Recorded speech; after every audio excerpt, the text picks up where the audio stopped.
Ela só queria comer as sobras. Mas naquele dia, algo aconteceu. Uma simples pergunta mudou tudo. E o que era fome virou revolução. Se você acha que já viu histórias fortes, se prepare. Essa vai te engolir por dentro.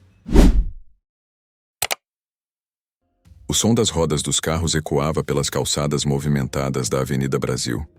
Era fim de tarde no Rio de Janeiro, quando o céu alaranjado tingia de beleza até a mais dura das realidades. Mas para Ayla, de 9 anos, aquilo era apenas mais um cenário frio de sobrevivência. Os pés descalços, os joelhos ralados, os cabelos trançados por uma tia distante, que já não aparecia havia dias, e o estômago roncando como um trovão anunciando tempestade. Ela estava ali, sentada na beirada de uma cafeteria chique, onde as pessoas que passavam não pareciam notar sua presença. Era invisível, como se o mundo não suportasse olhar a miséria nos olhos. Como se o fato de ser uma menina negra, magra e sem teto fosse uma sentença de silêncio. A cada respiração, Ayla aprendia que sua existência precisava se justificar o tempo todo. Que viver não era direito, era desafio.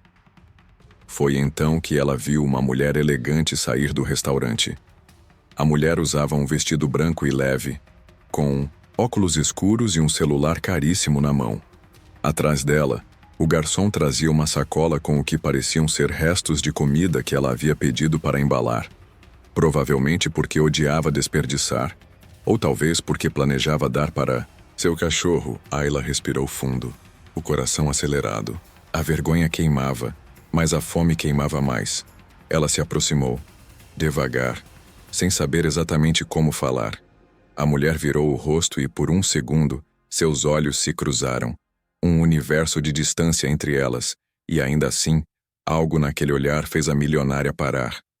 "Moça", disse Ayla com a voz tremendo. "Eu posso comer suas sobras?" A mulher congelou. O tempo parou. Ao redor, as pessoas continuavam andando como se nada tivesse acontecido. Mas dentro daquela mulher, algo se quebrou. Porque ninguém espera ouvir isso. Porque ninguém espera que uma criança, olhe nos seus olhos e pergunte se pode comer as migalhas que você nem queria mais.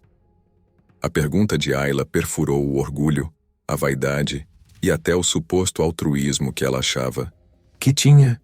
A mulher se chamava Julia Leme, CEO de uma multinacional de tecnologia, influenciadora digital com milhões de seguidores e palestrante sobre propósito de vida nos fins de semana. Mas naquele instante, ela não era nada disso. Era apenas uma mulher diante de uma menina negra que o mundo inteiro ignorava. Ela se ajoelhou, olhou Ayla nos olhos e, antes de qualquer resposta, perguntou: "Como é o seu nome?" "Ayla", respondeu ela com os olhos marejando. "Ayla, você não precisa mais pedir sobra de ninguém." Mas Ayla não entendeu. Como assim? Não era isso que ela fazia todos os dias? Era disso que sobrevivia. De sobras, de migalhas, de restos, de roupas jogadas fora, de olhares de pena, de esmolas rápidas e de portas fechadas. "Você tá com fome agora?" perguntou Julia. Ela, então, pegou Ayla pela mão, como quem segura algo precioso, e a levou de volta para o restaurante. A gerente hesitou, como sempre hesitam, ao ver uma criança negra e suja entrar naquele lugar. Mas Julia apenas olhou e disse: "Ela é minha convidada." Ayla não sabia como reagir. Não sabia se sentava, se agradecia, se comia devagar, ou se devorava tudo com pressa, como sempre fazia nas poucas vezes em que tinha comida. Mas uma coisa era certa: era a primeira vez que alguém olhava para ela como um ser humano. Enquanto comia, Julia apenas observava. A boca da menina era rápida, mas seus olhos eram tristes. Ali havia uma história, um abandono, um Brasil que todo mundo conhece, mas finge que não vê. Ela lembrou da infância difícil que teve. Não como Ayla. Julia era branca, morava em Copacabana, tinha pais presentes e escola particular. Mas sua mãe também dizia que não dava para ajudar todo mundo. E seu pai apertava a mão dela quando via um menino negro se aproximar do carro.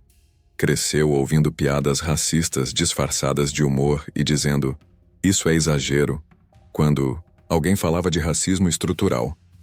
Mas ali, diante de Ayla, percebeu que nada disso era exagero. Era real. Era urgente. Era insuportável. "Você tem família?"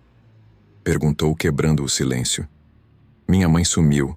Disseram que ela foi presa. Meu pai, não sei quem é.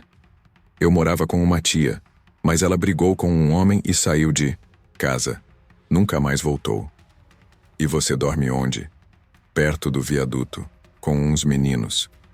A voz de Júlia falhou.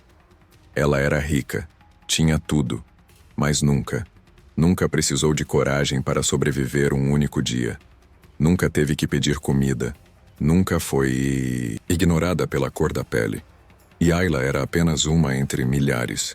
Mas para ela, agora, Ayla era única. Ao final do jantar, Júlia não sabia o que fazer. Dar dinheiro? Comprar uma roupa? Levar para casa? Não era tão simples. Mas uma coisa ela sabia.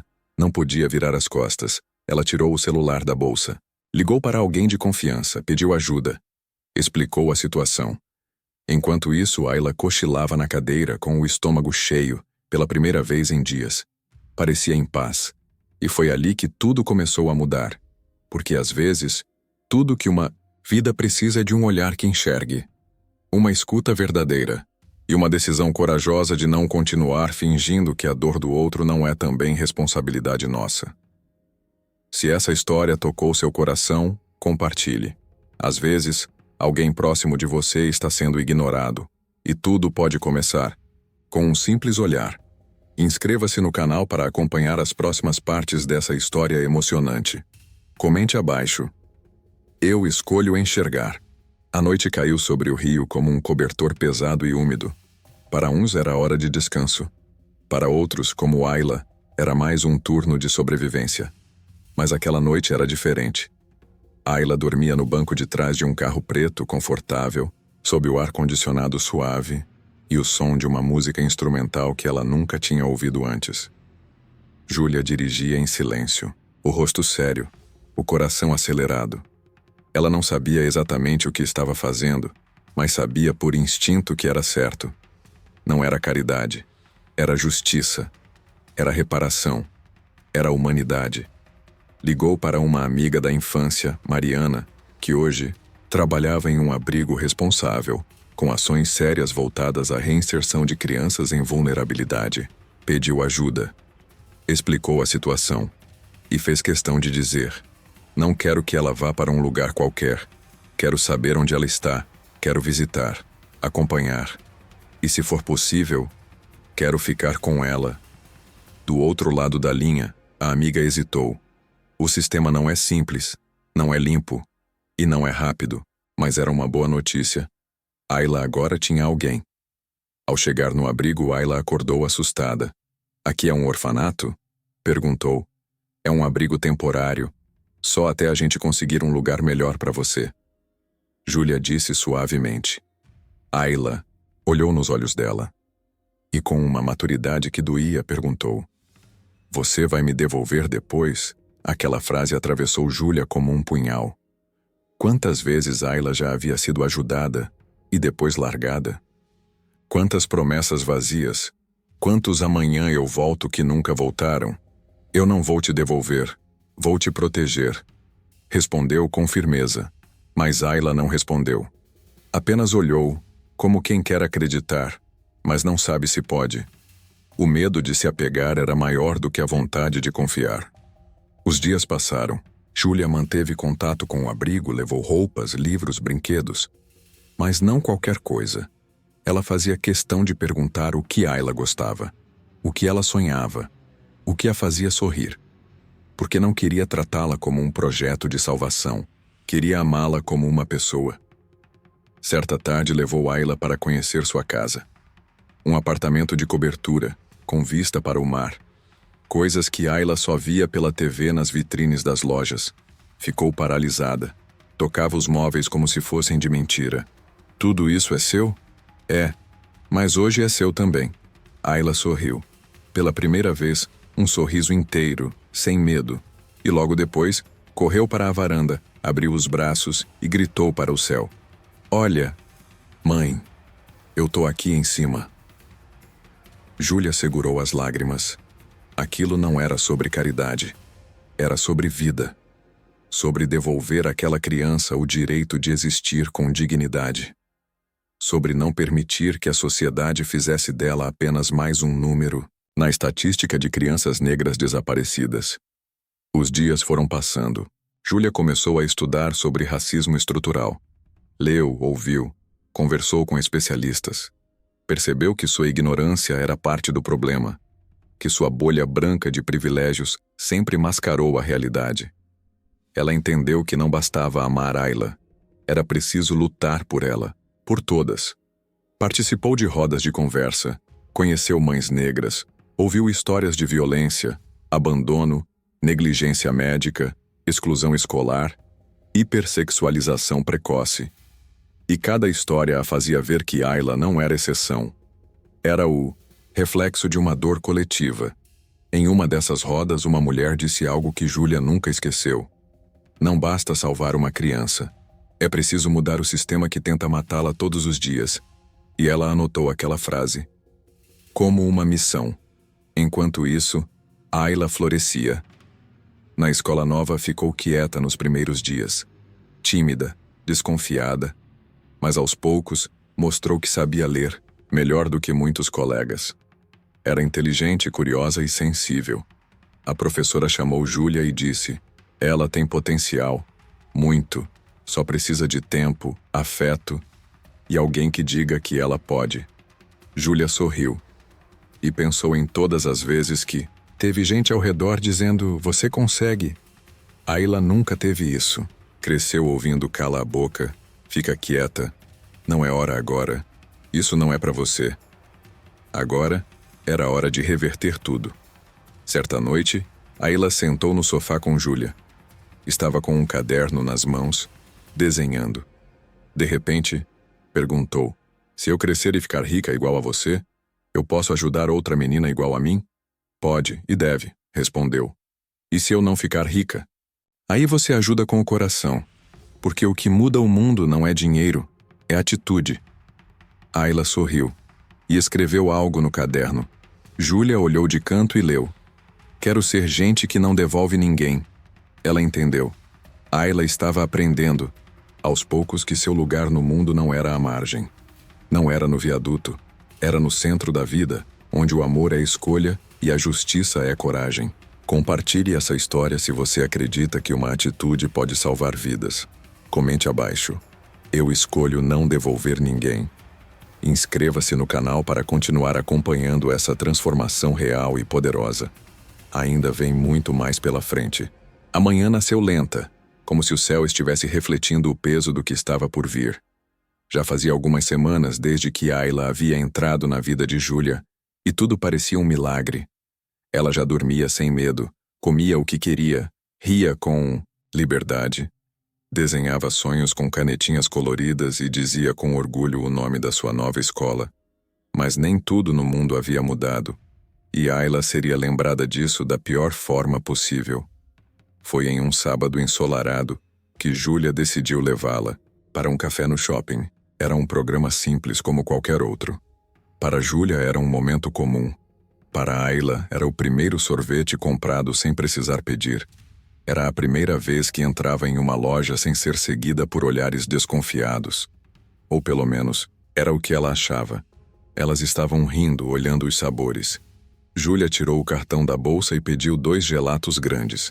O atendente olhou, franziu a testa e disse: a senhora sabe que ela pegou um biscoito da prateleira, né? Júlia virou-se para Ayla, que a olhou confusa. Eu não peguei nada, disse a menina assustada. Ela pegou sim, eu vi.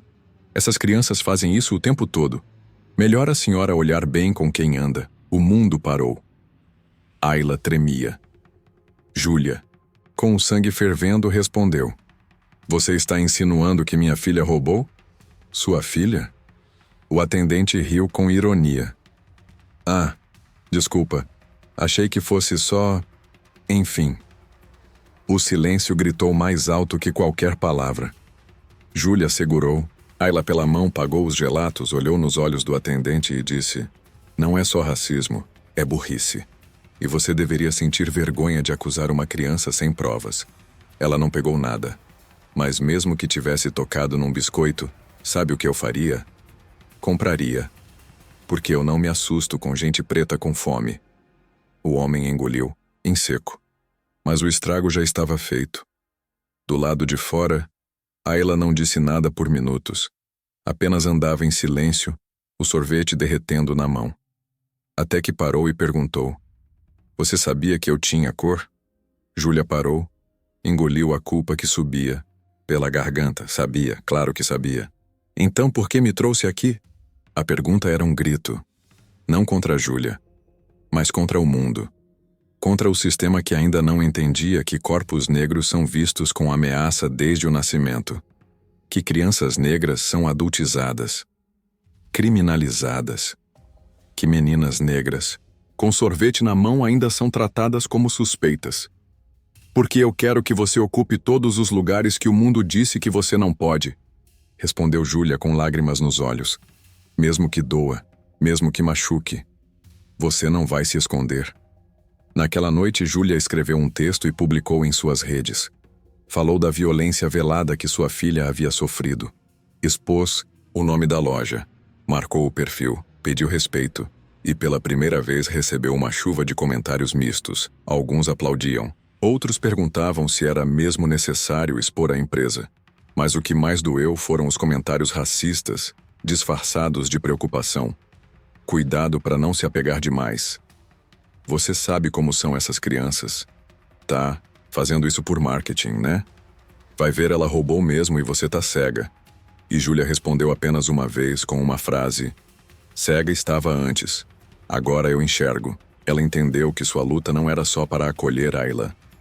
Era para enfrentar um mundo que ainda não aceita uma menina negra sendo amada por uma mulher branca. Que ainda acredita que bondade tem que ser seletiva. Que não admite reparação porque acha que já deu demais. Na escola, Ayla começou a mudar também. Ela aprendeu a dizer não.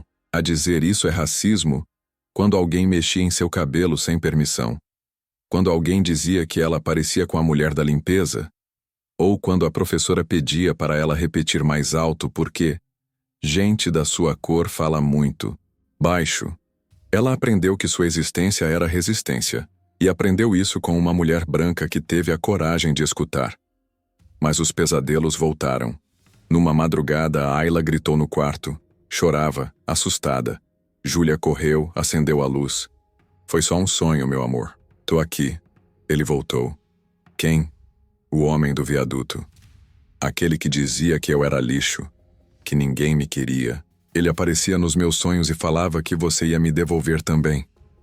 Júlia a abraçou forte e respondeu com a voz firme: "Eu não vou te devolver.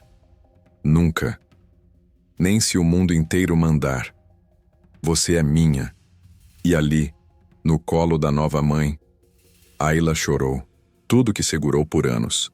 Chorou pelas vezes em que ouviu "você é feia", pelas vezes em que pediram para endireitar o cabelo, pelas vezes em que disseram que lugar de preta é na cozinha, pelas vezes em que não a enxergaram. Chorou pela cor que carregava, pela dor que ninguém via e pela nova chance de existir. Se você também acredita que amor não tem cor, compartilhe essa história. Comente abaixo. Eu escolho não me calar. Inscreva-se no canal e ative o sininho. A parte 4 vai te emocionar de um jeito que você nunca imaginou. O tempo passou. 5 anos. Ayla agora caminhava com os ombros erguidos, cabelo black bem cuidado, sorriso largo e uniforme limpo. Estava no 8º ano, em uma escola de ensino bilíngue. Era bolsista, mas ninguém a tratava como caridade. Era respeito. Porque ela já tinha vencido muito mais do que qualquer matéria. Venceu a invisibilidade. Júlia continuava sua rotina de executiva. Mas algo nela tinha mudado de forma definitiva. Não dava mais para fingir.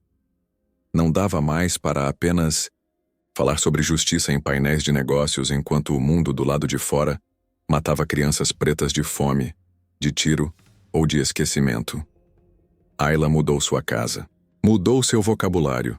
Mudou suas prioridades. Mudou seu propósito. E agora, mudaria o mundo.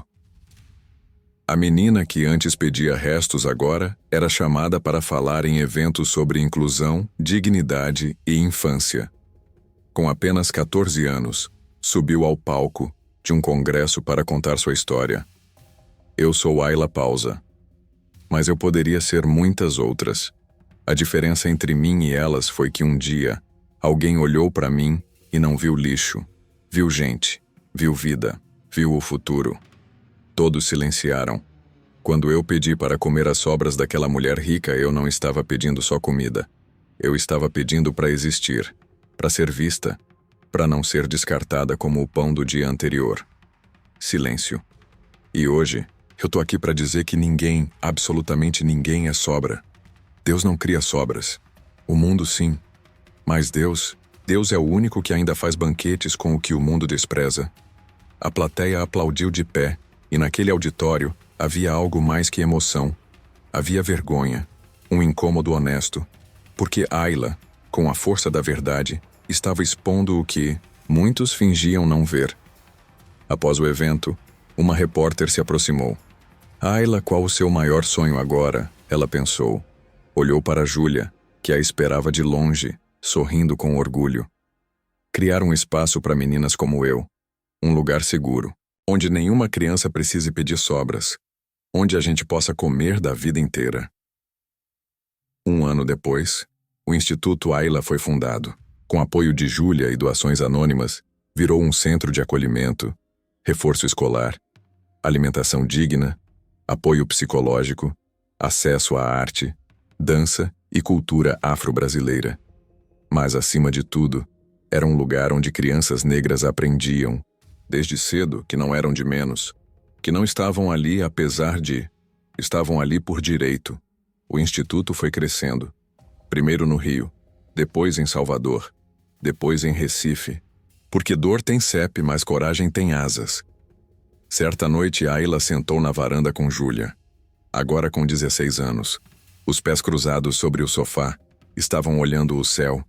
Lembra quando eu perguntei se você ia me devolver? Lembro. Você não me devolveu. Você me plantou. Júlia sorriu com lágrimas nos olhos. E você floresceu. Não. Eu virei árvore. Agora eu dou sombra para outras. No mês seguinte, Ayla foi convidada para receber uma homenagem na ONU. Estava nervosa, mas calma. Sabia quem era. Sabia que não representava só a si mesma, representava milhares. Sabia que pisar naquele palco era abrir portas para outras. O mundo tentou me matar muitas vezes. De fome, de indiferença, de preconceito. Mas Deus me soprou vida quando mandou uma mulher me escutar. Hoje eu não peço mais migalhas. Eu construo mesas. Silêncio total. E se você estiver ouvindo isso e acha que não tem como ajudar, comece vendo quem está invisível perto de você. Comece escutando. Comece dizendo, você não é sobra, você é pão inteiro. Ayla voltou para o Brasil com mais apoio, mais estrutura. E com um pedido de adoção aprovado pela Justiça, Júlia agora era oficialmente sua mãe. Não que precisasse de papel, mas aquele selo oficial foi como um fim simbólico para uma história que começou com fome e terminou com amor. Um dia, uma menina perguntou se podia comer as sobras hoje. Ela alimenta vidas com a dignidade que lhe negaram. Porque tudo pode começar com uma pergunta. Mas a resposta certa muda tudo. Se essa história te tocou, compartilhe com alguém que precisa parar de ignorar o óbvio. E comente agora. Eu escolho construir mesas. Inscreva-se no canal, ative o sininho e ajude essa mensagem a alcançar quem mais precisa ouvi-la.